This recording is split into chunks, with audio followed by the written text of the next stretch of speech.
Hey, welcome back to the show, everyone. Today we're putting Tata Motors under the microscope. They've just released their numbers, and there's a lot to unpack. Absolutely. Tata Motors is a giant in the Indian automotive space and globally too, especially with Jaguar Land Rover or JLR under its umbrella. They're into everything from commercial vehicles, passenger cars, electric vehicles, and of course the luxury segment with JLR.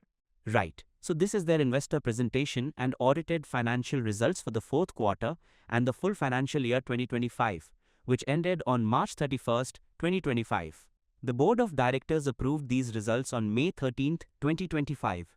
We'll be looking at both the consolidated and standalone figures today. So, kicking things off with the consolidated results for Q4 FY25.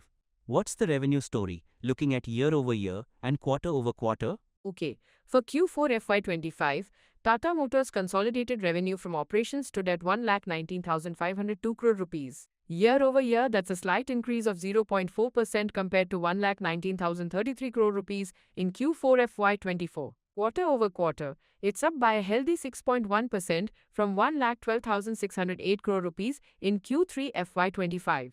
A decent uptick sequentially. How about their EBITDA for the quarter? Consolidated EBITDA for Q4 FY25 came in at 16,697 crore rupees. Year over year, that's a decrease of about 4.1% from 17,419 crore rupees in Q4 FY24. However, quarter over quarter, EBITDA is up strongly by 12.4% from roughly 14,860 crore rupees in Q3 FY25. Interesting dynamics there. Let's move to profit before tax or PBT, specifically PBT before exceptional items. Right. The PBT before exceptional items or PBT-BE for Q4 FY25 on a consolidated basis was 12,070 crore rupees. This is a significant jump of 26.5% year over year from 9,542 crore rupees in Q4 FY24. And quarter over quarter, it's even more impressive, up by 59.2% from 7,580 crore rupees in Q3 FY25. Wow, strong PBT growth. What about the bottom line profit after tax or PAT from continuing operations? Consolidated PAT from continuing operations for Q4 FY25 was 8,556 crore rupees. Now, year over year, this is a decrease compared to the 17,673 crore rupees in Q4 FY24. But Q4 FY24 had some very large one-off items boosting PAT, including significant deferred tax asset recognition for JLR. Quarter over quarter, it's up substantially by 56% from 5,485 crore rupees in Q3 FY25. Okay, so the YoY PAT comparison needs that context. Now let's look at the consolidated full year FY25 performance. How did the revenue shape up for the entire year? For the full financial year FY25, consolidated revenue from operations was 4,39,695 crore rupees. That's an increase of 1.3% compared to 4,34,016 crore rupees in FY24. And EBITDA for the full year? Consolidated EBITDA for FY25 stood at 57,649 crore rupees. This is actually down by 5.6% from 61,059 crore rupees in FY24. A dip in annual EBITDA. How did PBT before exceptional items fare for FY25? The full year PBT-BE was 34,330 crore rupees. This is a solid 17% increase from 29,368 crore rupees in FY24. So despite the EBITDA dip, PBT-BE has grown well. That's a positive on the PBT front. And the PAT from continuing operations for the full year? For FY25, PAT from continuing operations was 23,278 crore rupees. This is lower than the 32,453 crore rupees reported in FY24. Again, FY24 PAT had significant one-offs. If we look at PAT including discontinued operations, FY25 PAT was 28,149 crore rupees compared to 31,807 crore rupees in FY24. It seems those one-offs in the previous year make direct PAT comparisons a bit tricky. Any significant other income to note on the consolidated side? For Q4 FY25, consolidated other income was 1,509 crore rupees, up from 1,398 crore rupees in Q4 FY24 and slightly down from 1,726 crore rupees in Q3 FY25. For the full year FY25, it was 6,244 crore rupees, up from 5,692 crore rupees in FY24. So a decent contributor. Okay, let's switch gears to the standalone results for Tata Motors for Q4 FY25. What are the key numbers here, starting with revenue? For the standalone entity in Q4 FY25, revenue from operations was 19,999 crore rupees. Year over year, that's a slight decrease of 1.3% from 20,260 crore rupees in Q4 FY24. But quarter over quarter, it's a strong jump of 17.4% from 17,040 crore rupees in Q3 FY25. And the profit before tax on a standalone basis?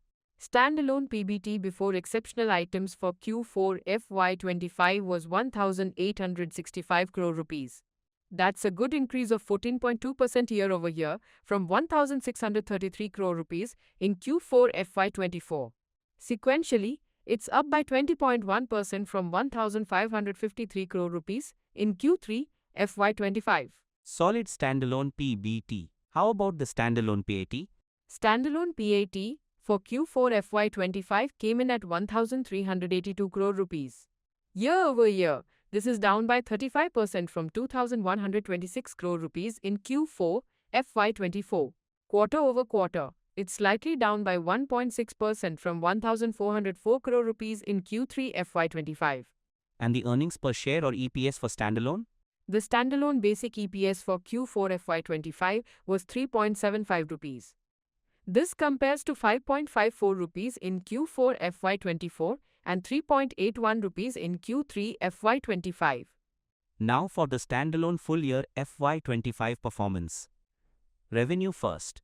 For the full year FY25, standalone revenue from operations was 69,419 crore rupees, which is a decrease of 5.3% from 73,303 crore rupees in FY24. And PBT before exceptional items for the full year standalone?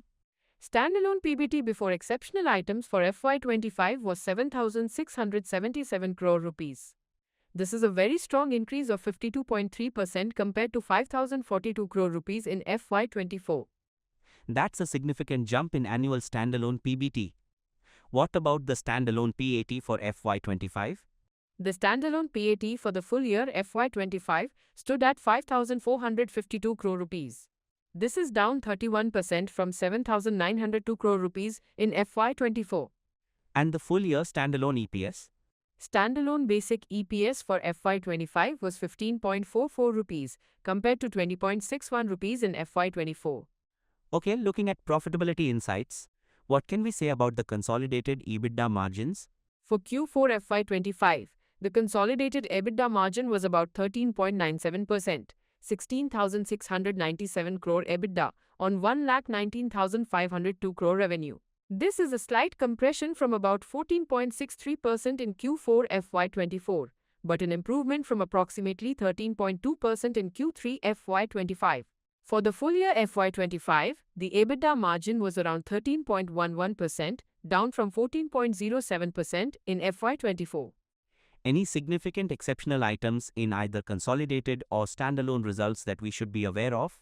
Yes, on the consolidated side for FY25, there was an exceptional loss of 550 crore rupees, mainly due to acquisition and demerger expenses and some provisions, compared to a 939 crore rupees loss in FY24. For Q4 FY25, the exceptional loss was 566 crore rupees. On the standalone side for Q4 FY25, there was an exceptional loss of 230 crore rupees, primarily from provisions for the employee pension scheme and past service costs. For the full year FY25, this exceptional loss was 325 crore rupees. This is in contrast to FY24, which had a large exceptional gain from the profit on sale of the stake in Tata Technologies. Got it. Let's touch upon the balance sheet. Any key highlights from the consolidated numbers? A major highlight from the consolidated figures is that the Tata Motors Group turned net auto cash positive in FY25 with a net cash balance of 1,000 crore rupees. This is a significant achievement. Total consolidated equity attributable to owners of Tata Motors stood at 1,16,144 crore rupees as of March 31st, 2025, up from 84,918 crore rupees a year ago. Total consolidated debt non-current plus current borrowings is around 62,499 crore rupees, down from 98,501 crore rupees. That net auto cash positive status is indeed a big milestone. What about the standalone balance sheet? On the standalone side, as of March 31st, 2025, total equity was 33,442 crore rupees, up from 30,143 crore rupees. Total standalone debt, non-current and current borrowings was around 8,608 crore rupees, down significantly from 13,771 crore rupees. How about cash flow? Any key takeaways from the consolidated figures? And dividends? Consolidated automotive free cash flow was strong at 19,400 crore rupees in Q4 FY25, leading to a full-year auto FCF of 22,400 crore rupees. This strong cash generation helped achieve the net auto cash positive status. The company has also recommended a final dividend of 6 rupees per ordinary share for FY25. Now, for a deeper dive into segment performance on a consolidated basis, let's start with Jaguar Land Rover or JLR. How did they perform in Q4 and for the full year FY25? JLR had a solid quarter and year. For Q4 FY25, JLR's revenue was £7.7 billion, down 1.7% year-over-year, but up 3.2% quarter-over-quarter. Their EBITDA margin was 15.3%, down 100 basis points year-over-year, but up 110 basis points quarter-over-quarter. PBT before exceptional items was a strong £875 million in Q4, up 32.4% year-over-year, and up 67.3% quarter-over-quarter.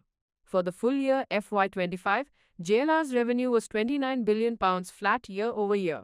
The full year PBT BE was £2.489 billion, up 15% year-over-year. JLR also achieved its net cash positive target. Strong showing from JLR.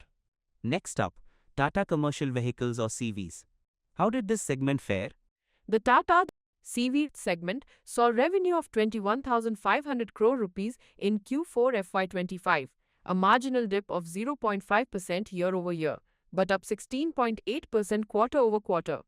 The EBITDA margin for Q4 was 12.2%, up 20 basis points year-over-year, but down 20 basis points quarter-over-quarter. PBT for Q4 was 2,100 crore rupees, up 5% year-over-year and up 23.5% quarter-over-quarter. For the full year FY25, CV revenue was 75,100 crore rupees, down 4.7% year-over-year. However, PBT BE was up 8.2% to 6,600 crore rupees, driven by better realizations and cost savings. And finally, Tata Passenger Vehicles or PVs. The Tata PV segment reported Q4 FY25 revenue of 12,500 crore rupees, down 13.1% year-over-year, but slightly up 0.8% quarter-over-quarter. The EBITDA margin improved to 7.9% in Q4, up 60 basis points year-over-year and 10 basis points quarter-over-quarter. PBT BE for Q4 was 400 crore rupees, down 20% year-over-year, but up 33.3% quarter-over-quarter. For the full year FY25, PV revenue was 48,400 crore rupees, down 7.5%. Full year PBT BE was 1,100 crore rupees, down 21.4%, impacted by a decline in hatchback volumes. It seems JLR and CVs are holding up well on profitability, while PVs faced some revenue headwinds. What are some other significant notes or events from the reports? Several key things. Firstly, the demerger of the commercial vehicles and passenger vehicles businesses into two separate listed entities is progressing, with shareholder approval secured and key dates set for July and October 2025. Secondly, Tata Motors Finance Limited (TMFL) has merged with Tata Capital Limited, effective April 1, 2024, for accounting purposes as per NCLT order. This has led to restatement of prior period numbers to exclude TMFL, and TMFL is now treated as a discontinued operation in FY25, resulting in a significant gain on sale. The group also accrued 385 crore rupees in FY25 under the Production-Linked Incentives or PLI scheme, and credit ratings have also seen upgrades from S&P, Moody's, CRISIL, and ICRA during the year, reflecting the improved financial profile. That TMFL merger and its accounting as a discontinued operation is a very important point for understanding the consolidated PAT figures. Now, a critical section, the auditor's report. What did BSR and Company LLP have to say about the consolidated and standalone financials? for the standalone financials, BSR and Company LLP issued an unmodified opinion. They drew attention to Note 4 regarding exceptional items, which we discussed, and Note 5 regarding the scheme for cancellation of ordinary shares and the related accounting. Note 8 clarifies that Q4 figures are balancing figures. So nothing adverse there. Okay, and for the consolidated financials? For the consolidated financials, BSR and Company LLP also issued an unmodified opinion. However, they included an emphasis of matter paragraph. This relates to the merger of Tata Motors Finance Limited (TMFL) with Tata Capital Limited (TCL). The scheme was approved by the NCLT with an appointed date of April 1, 2024. Tata Motors has given effect to this scheme from this retrospective appointed date. The auditors point out that this overrides the relevant requirement of Ind AS 110, under which the scheme would normally have been accounted for from May 8, 2025, which is the date TMFL filed the NCLT order with the Registrar of Companies and thus the date of loss of control. The financial impact of this treatment is disclosed in Note 5 to the consolidated financial results, which details the derecognition of TMFL's assets and liabilities and the recognition of a substantial gain on sale of this discontinued operation, amounting to 4,975 crore rupees in FY25. The auditors state their opinion is not modified in respect of this matter. So the auditors are highlighting a departure from standard accounting for the merger timing, but not qualifying their overall opinion because the company has followed the NCLT approved scheme. Any other points from the consolidated audit report?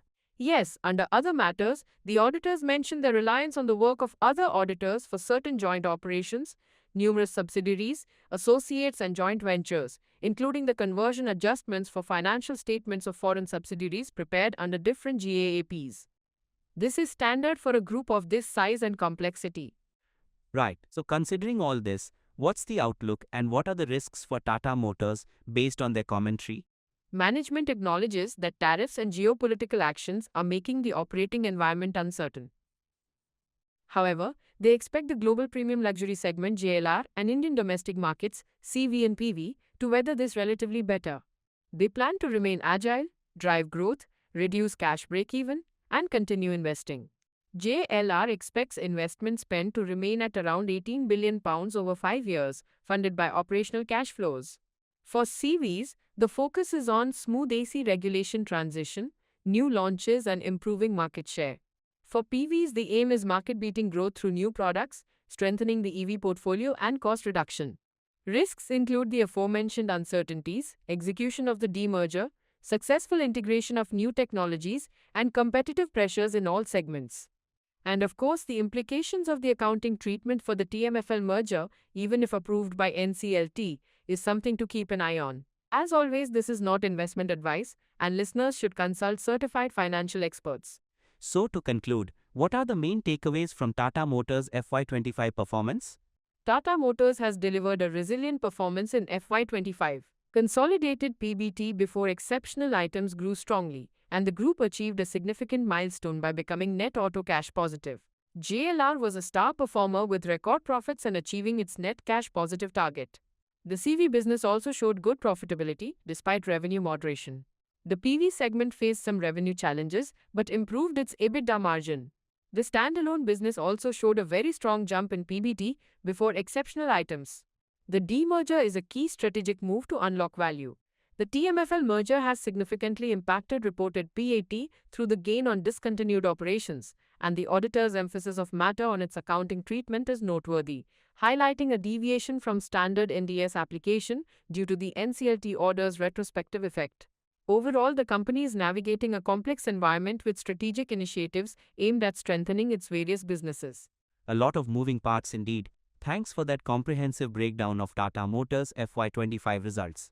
And thanks to our listeners for tuning in. Always a pleasure.